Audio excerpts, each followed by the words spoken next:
Bonjour et merci de nous retrouver ce dimanche pour la suite de notre émission consacrée à la tradition de la forêt. Avant tout, toute l'équipe de Sagesse Bouddhiste se joint à moi pour vous souhaiter une très heureuse nouvelle année, faite de paix, d'amour et de bienveillance, et pourquoi pas de simplicité et de lâcher prise, les valeurs mêmes que prodigue la tradition de la forêt. Nous avions appris la semaine dernière avec notre invitée Jeanne Chut que cette branche du bouddhisme Theravada, qui vise à revenir au mode de vie enseigné par le Bouddha, était réapparue en Thaïlande à la fin du 19e siècle avant de parvenir en Occident depuis 50 ans. Cette tradition s'est développée dans la forêt où silence et isolement offrent des conditions certes rudes mais parfaitement favorables à l'attention et donc au cheminement vers l'éveil. Aujourd'hui, nous vous proposons de découvrir ensemble, avec Jeanne Chut, que nous avons le plaisir de retrouver, quelques grandes figures masculines et féminines qui ont marqué cette tradition durant le XXe siècle. Jeanne Chut, bonjour. Bonjour Sandrine. Alors je rappelle que vous pratiquez le bouddhisme de la tradition de la forêt depuis une trentaine d'années. En effet. Vous avez contribué à faire connaître cette école en traduisant les enseignements des grands maîtres anglophones, que vous avez publiés aussi. Oui, ça a été un grand plaisir pour moi. Et puis vous venez de faire paraître La tradition de la forêt, le livre sur lequel nous nous sommes basés pour instruire cette émission. En effet. Alors, en préambule, est-ce que vous pouvez nous rappeler un petit peu à quand remonte cette tradition ? Alors, elle remonte au Bouddha lui-même. Il a été éveillé dans une forêt. Il a même souhaité finir sa vie dans une forêt. Et il a conseillé à tous ses disciples de méditer dans la forêt au contact de la nature.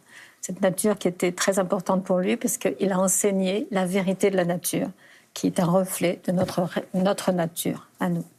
Alors finalement, Jeanne Chut, le renouveau de la tradition de la forêt ne date que de la fin du 19e siècle. Et donc, on a pu conserver parfaitement les enseignements des grands maîtres et connaître un petit peu leur personnalité et leur qualité. Quelles étaient-elles ? Alors, la plupart de ces maîtres dont on peut parler et qui sont exposés dans ce livre ont eu une enfance assez semblable. Ce sont des enfants de paysans qui, un jour, souhaitent, comme la plupart des jeunes gens d'ailleurs en Thaïlande, à l'âge de 20 ans, aller dans un monastère. Et puis, ils y ont pris goût. Donc là, vous me parlez des qualités de ces maîtres, qualité d'honnêteté et de sincérité. Je veux mener une vie qui correspond à ce qu'on m'enseigne. Je ne peux pas dire je suis moine du Bouddha alors que je ne fais pas ce que le Bouddha m'a enseigné. Donc cette détermination, ensuite, autre qualité, détermination. Essayer de trouver un moine, quelqu'un, un monastère où on va enseigner véritablement ce qu'a dit le Bouddha. Il le trouve, détermination et puis persévérance. Je dirais que ce sont vraiment les trois qualités principales. Ensuite, il y a des qualités au niveau enseignement. Ils ont tous été, ce qu'on appelle aujourd'hui les grands maîtres, c'est ceux qui ont su expliquer, transmettre l'enseignement, comme le Bouddha l'a fait, avec des qualités justement de pédagogie qui permettent aux autres de ressentir la vérité de ce message. Alors, dans votre livre, vous donnez l'exemple d'une dizaine de grands maîtres de Thaïlande du XXe siècle. Alors, on s'aperçoit qu'ils ont tous des caractères très différents et pourtant, ils ont tous contribué au renouveau de la tradition. Je crois qu'il y en a un certain nombre qui vous tiennent à cœur, dont par exemple Ajahn Dun, qui était connu pour sa douceur et pour aussi la parcimonie de ses paroles. Oui, alors c'est vrai qu'il est intéressant de voir qu'ils ont tous des caractères différents. Parce qu'on peut se dire, bon, ce sont les plus volontaires qui réussissent ou ce sont les plus doux, les plus... Non, ils sont tous différents, ils ont tous atteint l'éveil, donc c'est quand même très encourageant pour nous tous. Alors Ajahn Dun était adorable. Il était très doux. Depuis l'enfance, on le signale comme le grand frère, le gentil fils qui aide son papa à la ferme, etc. Mais... un jour, quand il est devenu justement moine, il a eu la chance d'arriver un peu après Ajahn Mun, qui a lancé cette tradition, et il a pu le rejoindre dans la forêt. Il a donc vécu longtemps auprès de son maître, et parfois simplement avec d'autres moines en Tudong. Tudong, donc, c'est ces errances dans la forêt. Il y a une anecdote très importante qui a marqué sa vie. Un jour, il était avec 5 autres moines, et ils sont tous tombés malades de la malaria. Ils se sont entraidés, mais malheureusement, 2 d'entre eux ont péri. Et pour ce jeune moine très sensible, la mort de ses 2 amis, il s'est senti impuissant comme ça face à cette mort. Et il s'est souvenu des enseignements du Bouddha qui dit « il faut méditer sur la mort ». On ne peut pas comprendre la vie si on ne comprend pas la mort. Et donc il s'est mis à méditer très profondément sur la mort. Et un soir, il est entré en concentration profonde et il a eu une vision, et c'est lui qui l'a raconté plus tard, une vision d'une image lumineuse du Bouddha qui le pénétrait et qui l'habitait entièrement. Il est resté dans cette concentration toute une nuit et toute une journée. Et il en est sorti, dit-il, avec le sentiment que toutes les pollutions mentales, tout ce qu'on appelle les pollutions mentales, tout ce qui peut nous empêcher d'être en contact avec la vérité qui nous habite, elles s'étaient écoulées, elles étaient parties. Et donc tous ces disciples ont dit par la suite que c'était probablement une expérience d'éveil, mais les moines, eux, n'ont pas le droit de dire « c'est là que je me suis éveillée ». Ils peuvent raconter des anecdotes, mais ils ne peuvent pas en dire plus. Donc voilà, je voudrais juste ajouter quelque chose, c'est que cette expérience lui a appris à accepter les choses telles qu'elles sont. Et plus tard, il a été obligé par les autorités de s'implanter dans un monastère. Et donc les laïcs venaient lui poser des questions. Et un jour, il y a eu un incendie dans la ville où était implanté ce monastère. Et les laïcs sont venus lui dire « Mais enfin, comment se fait-il que nous ayons à subir les affres de cet incendie alors que nous sommes de bons pratiquants, nous venons au monastère, nous donnons des offrandes? Comment se fait-il » Et il a dit « Vous n'avez rien compris au Dhamma. Le Dhamma, ce n'est pas un porte-bonheur, ce n'est pas quelque chose qui va vous empêcher d'avoir des malheurs dans cette vie. C'est ce qui va vous permettre d'y faire face. » Ajahn Dun, donc. Ajahn Dun. Alors, un autre grand maître, Ajahn Tate, lui, il a la particularité d'avoir écrit sa vie, son autobiographie. Ouais. Alors, j'ai beaucoup de tendresse pour lui. D'abord, c'est le premier livre que j'ai traduit sur les moines de forêt, et ça s'appelle « Une autobiographie d'un moine de forêt ». Il avait 89 ans quand il l'a écrite, et il a été capable de raconter année après année tout ce qui s'est passé au long de sa vie de moine.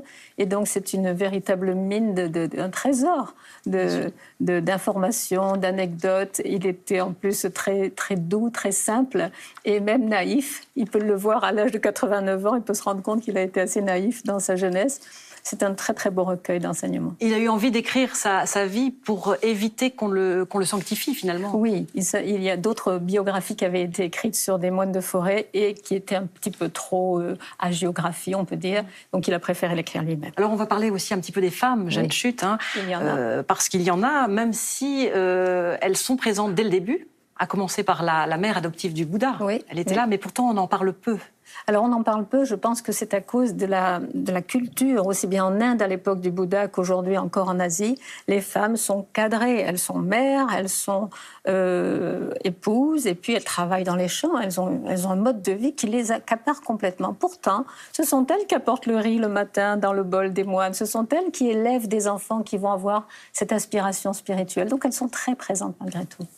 Alors quel statut ont-elles dans l'école de la tradition de la forêt? Alors, elles peuvent souhaiter devenir nonnes, mais en Thaïlande, elles sont, on appelle les mechi, c'est-à-dire les nonnes en blanc, qui correspondent au stade de novice chez les hommes. Mais les hommes, après avoir été novices, ils deviennent bhikkhu ou moines, c'est le même mot, bhikkhu, et les femmes devraient passer de mechi à bhikkhuni. Mais ce n'est pas le cas actuellement en Thaïlande, en tout cas. Est-ce qu'elles ont des monastères à elles? Alors en fait, il y a certaines nonnes nonnes ou même laïques qui ont eu un tel renommée, un tel éclat dans leur pratique qu'elles ont attiré la bienveillance des laïcs. Donc certains laïcs ont offert des espaces pour qu'elles montent un centre et d'autres mechi les ont rejointes. D'autres ont simplement été sur un terrain qui leur appartenait et d'autres femmes sont venues, laïques ou pas.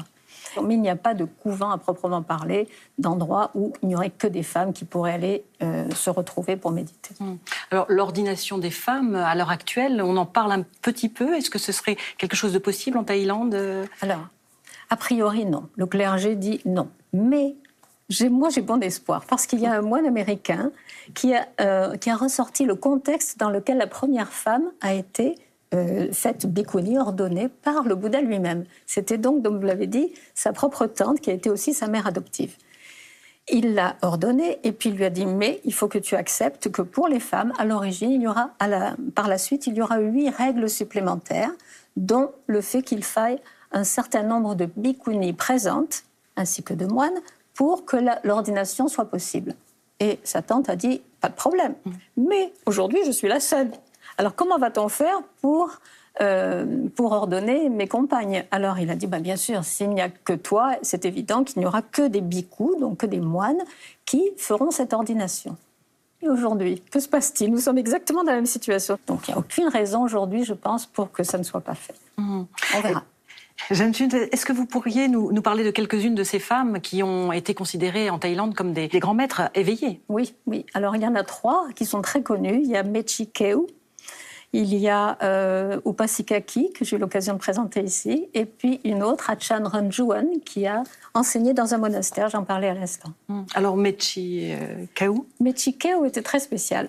Alors, elle a eu la chance de rencontrer Achan Mun quand elle était toute jeune. Elle avait 16 ans et Achan Mun venait avec un groupe de moines à la lisière de son village. Ils ont passé quelques jours là et elle les a vus méditer. Elle a été fascinée. Donc, voyant cela, Achan Mun lui a enseigné quelques bases de la méditation et il a vu qu'elle avait un potentiel pour la concentration qui était très fort.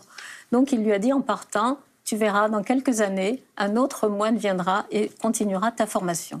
Effectivement, 20 ans plus tard arrive un disciple d'Achan Mun, Achan Mahabua, qui reconnaît de la même manière ses qualités de méditante. En plus, elle a médité pendant 20 ans toute seule.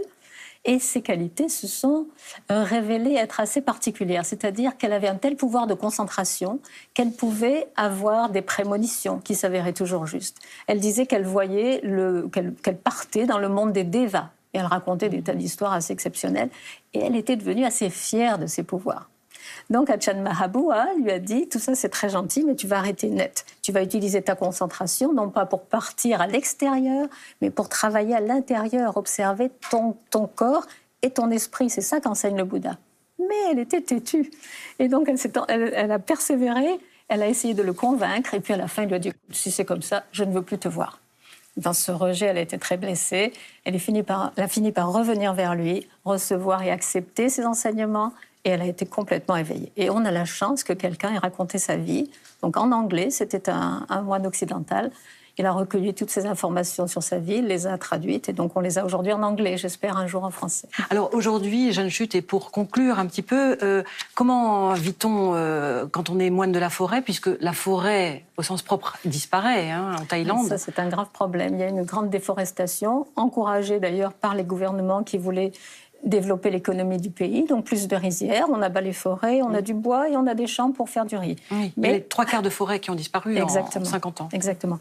Et les monastères, donc en fait, il faut savoir, bon, il y a toute une histoire autour de la Thaïlande, mais on a obligé, les autorités ecclésiastiques ont obligé petit à petit les moines de forêt qui partaient en tudong et qui erraient dans les forêts, on les a obligés à s'installer dans des monastères, pour plusieurs raisons. Et donc les moines étaient dans des forêts.